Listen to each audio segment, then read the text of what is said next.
develop a desire to attain me. So this is the second thing which the Lord gives. And the most important clue here is that the main thing is that we have to develop a desire to attain Krishna. Because this desire is absent, then we are stuck in material modes. You know, the absence of a desire to attain Krishna means the absorption in a desire and an identification with the material body and a concept that material sense gratification is all in all. There's only these two options. So, as long as this desire to attain Krishna, this is not strong, it is not clear, and we cannot act upon it, we cannot desire it, we cannot hanker after it, you know, cultivate it, then it means that we're bound, we're still helplessly bound in the modes of material nature. We are floating around and we need help. So Krishna, he says, just practice these regulative principles. And it is said that earlier, just try to approach a spiritual master and take help from him, because he can engage us in these regulative principles of Bhakti Yoga. And that's what Prabhupada did. He came and explained to us the regulative principles of Bhakti Yoga. He gave us the suitable practice of how we can cultivate this desire to attain Krishna.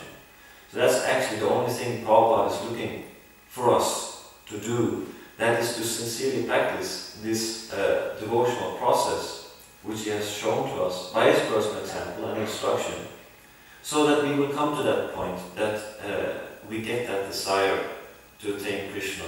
It becomes manifest in the heart. It becomes clear to us that we can understand it, and that we can enforce it, and that we can push on, that we can with determination pursue this desire. And that's also the clue is given how this is done. It is given in the 7th chapter, where Krishna says, Yesam tvam tagatam papam jananam punya karmanam te tvanva mohani mukta bhajante mam tridhavrataha. That means one who has acted piously in this life and in previous lives, and whose sinful activities is completely eradicated. Such a person can take to my devotional service with determination. So, desire to attain Krishna, that means determination. When that desire is there, it will manifest in determination. And determination is beyond doubts. Krishna also says to Arjuna that these doubts which have arisen in your mind due to weakness, you have to cut them down with the sword of knowledge.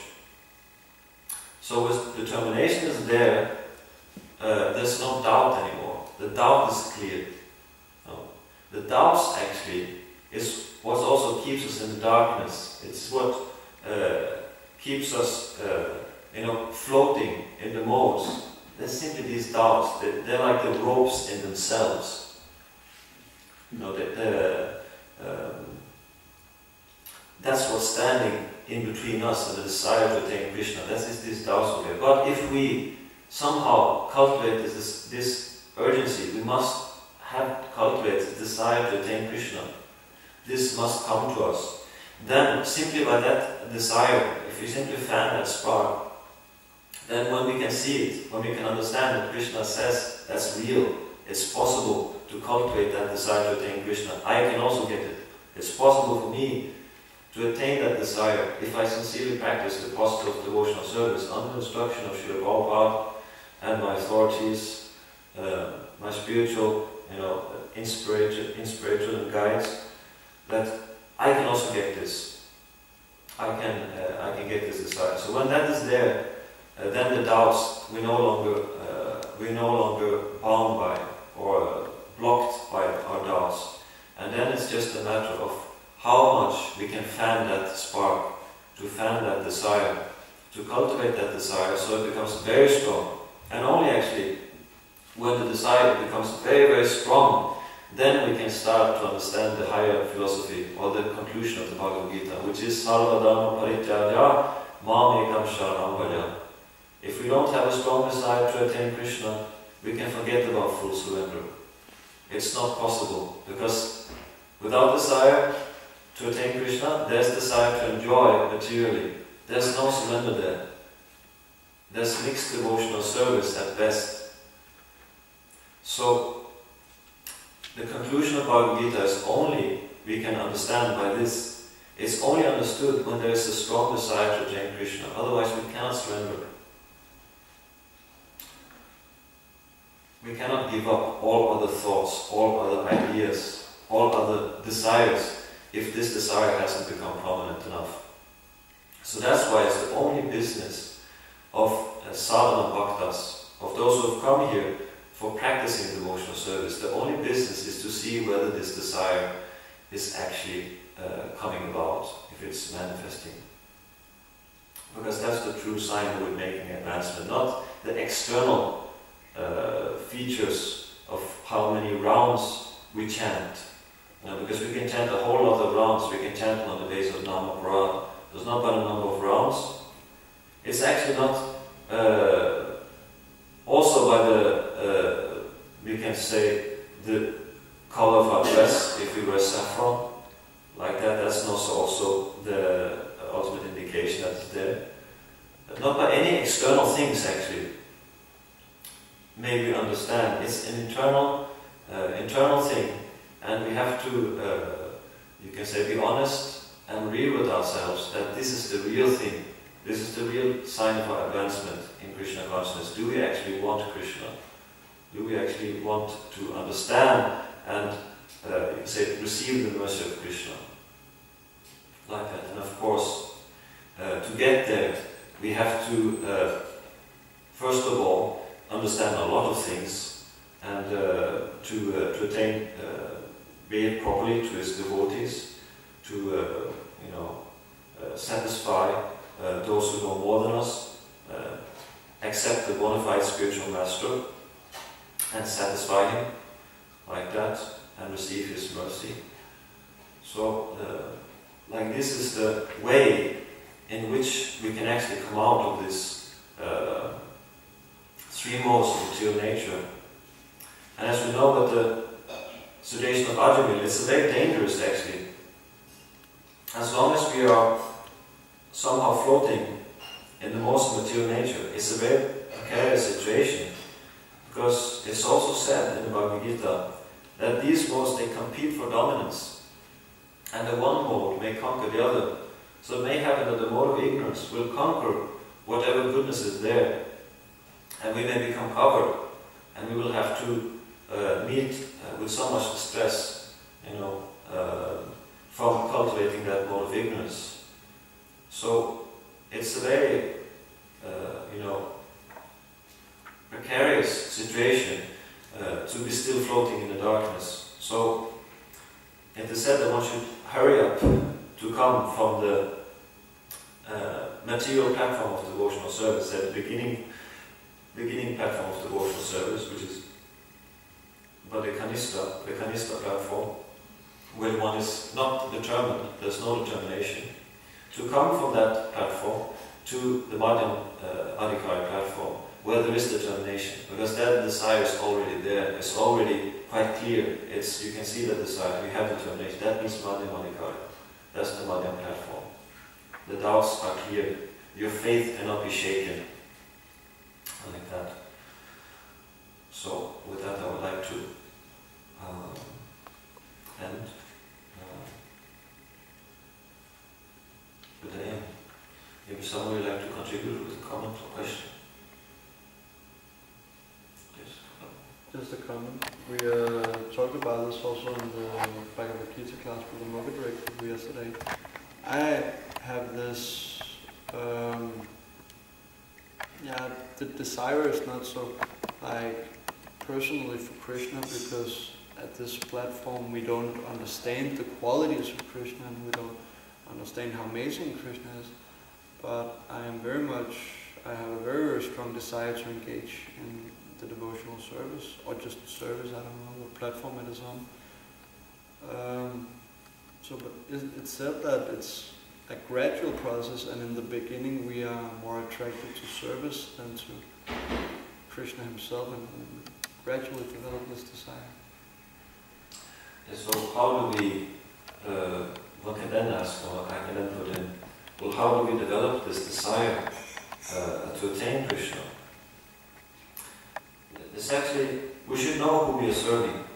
There's one thing that we just serve, we just come and we're enthusiastic, and we just, out of good faith, we just engage ourselves in the service, and you can say, we do that nicely, that's very nice. But at one point, we should really get to know who is the person we're serving, like who is the person we're trying to please. Because until then, you're not really safe.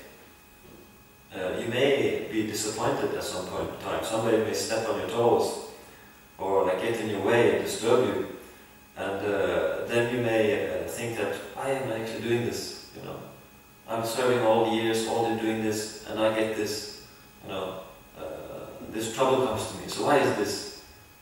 And so therefore, it's actually to be fully, you know, solidly, rooted in Krishna consciousness. You have to know the person that you're serving. You have to, otherwise, still our mind might get, disturbed by the many different disturbing elements which we find in Kali Yuga.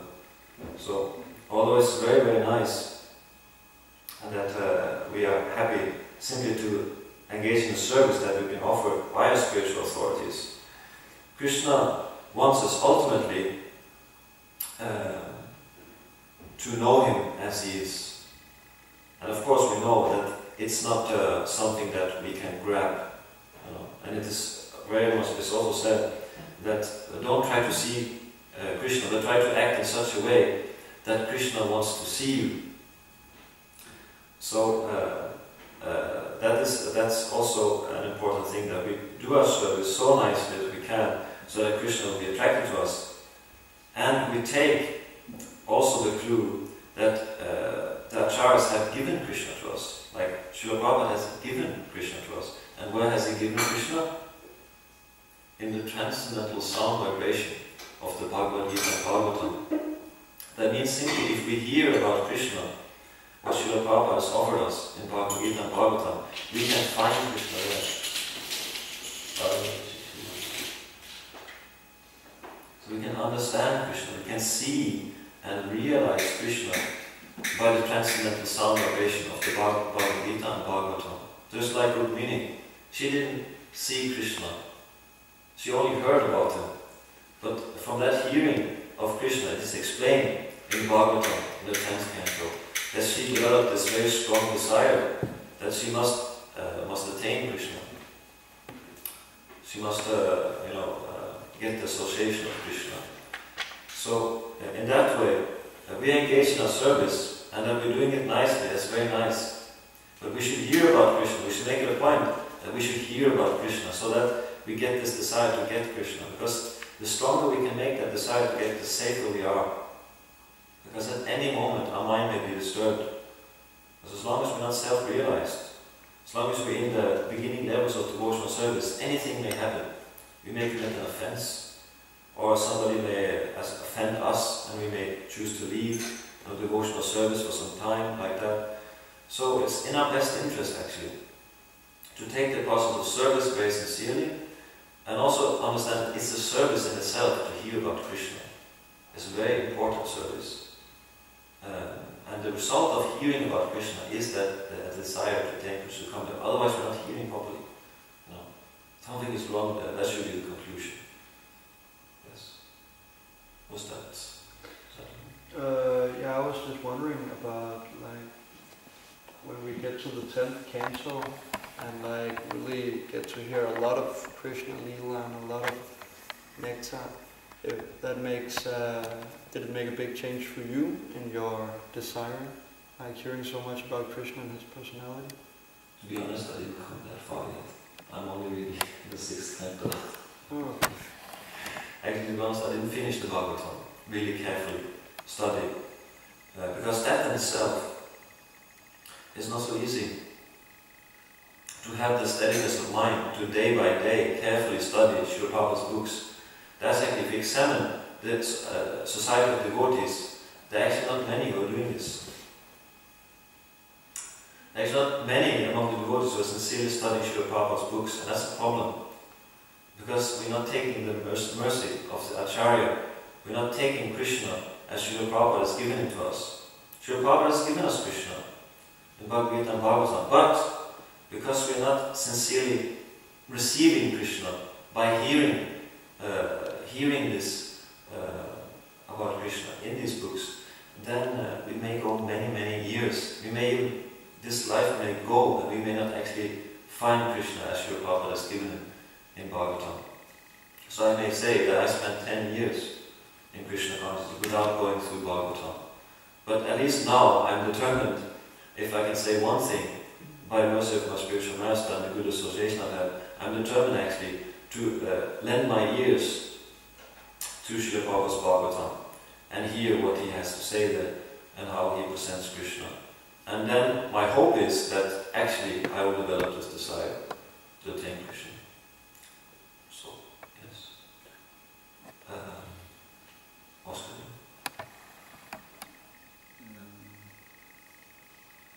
What does it mean to,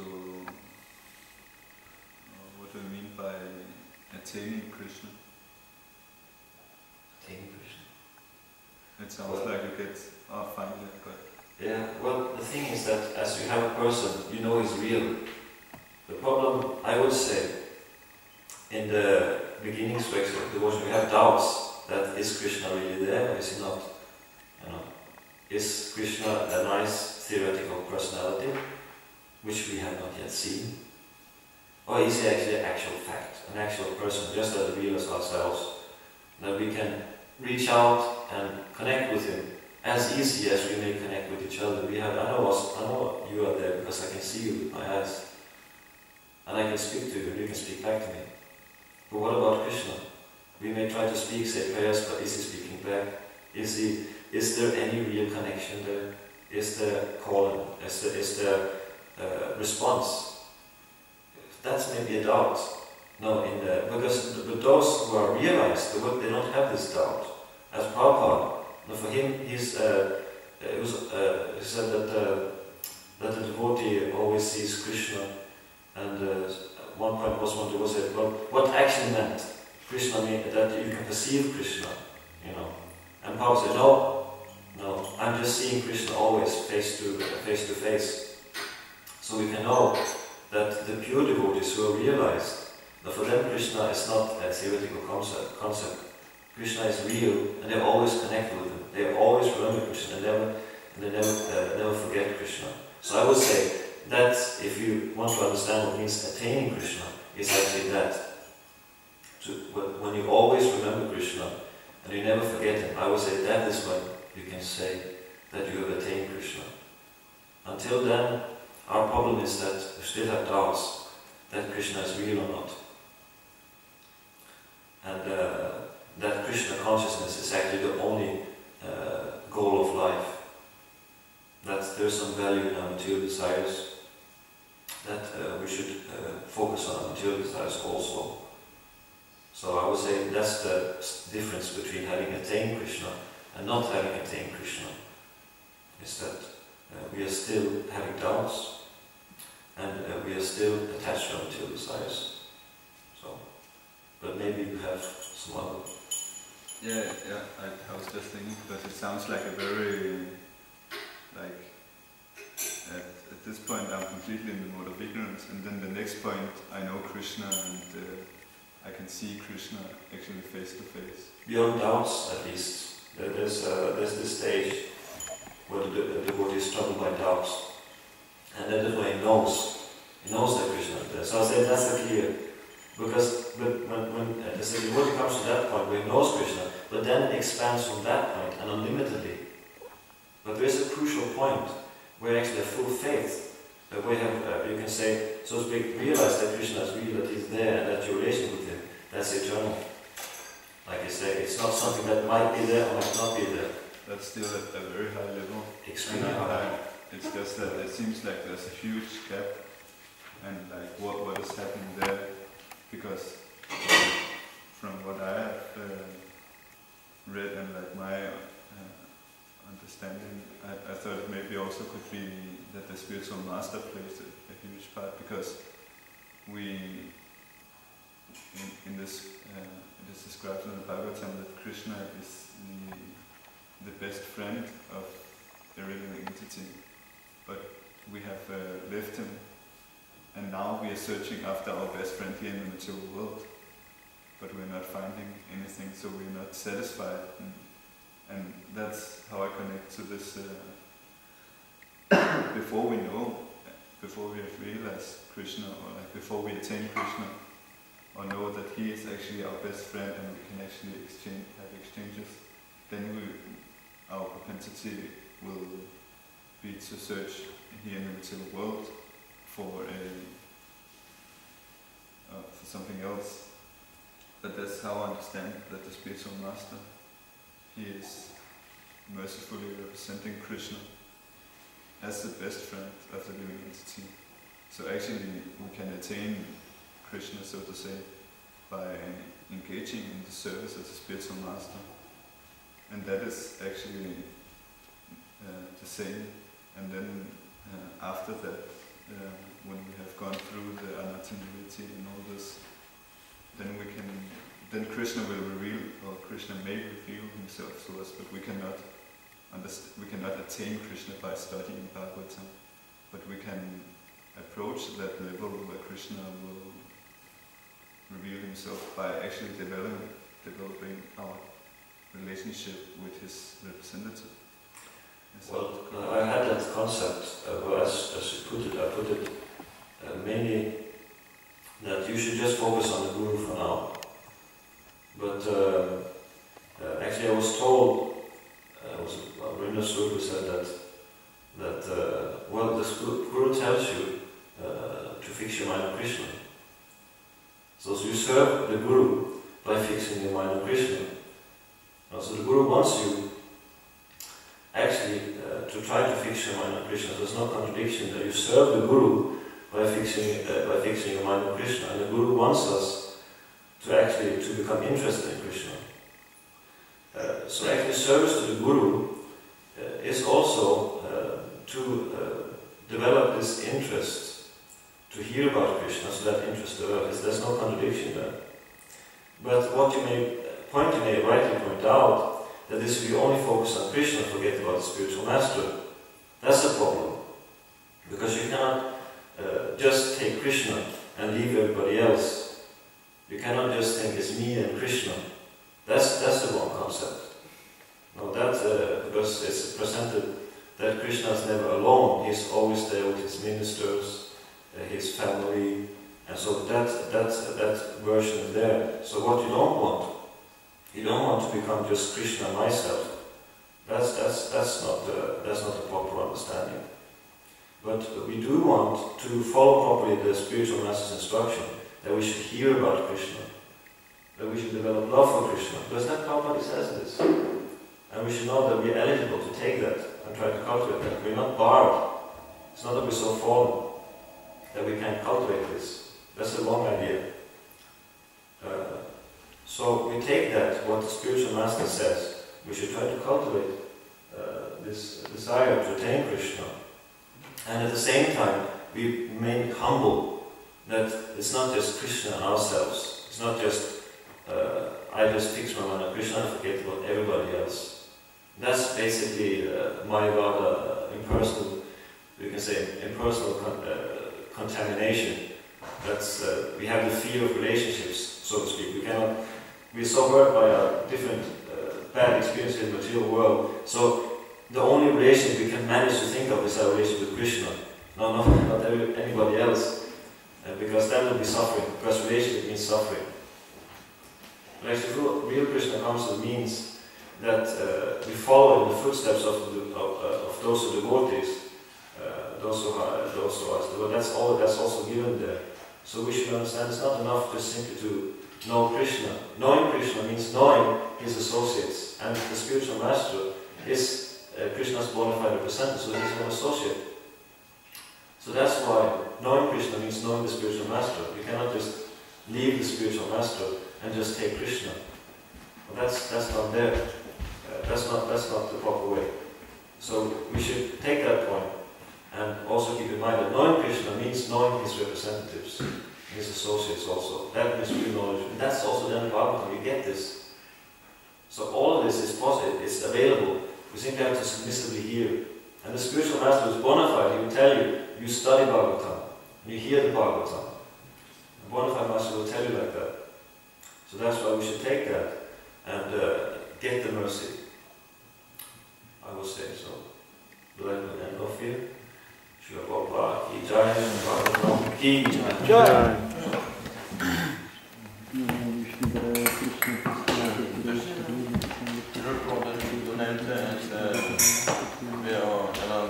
Du nämnde før også, men måske er det første kanto, sjette kapitel tekst. Handler 2, så om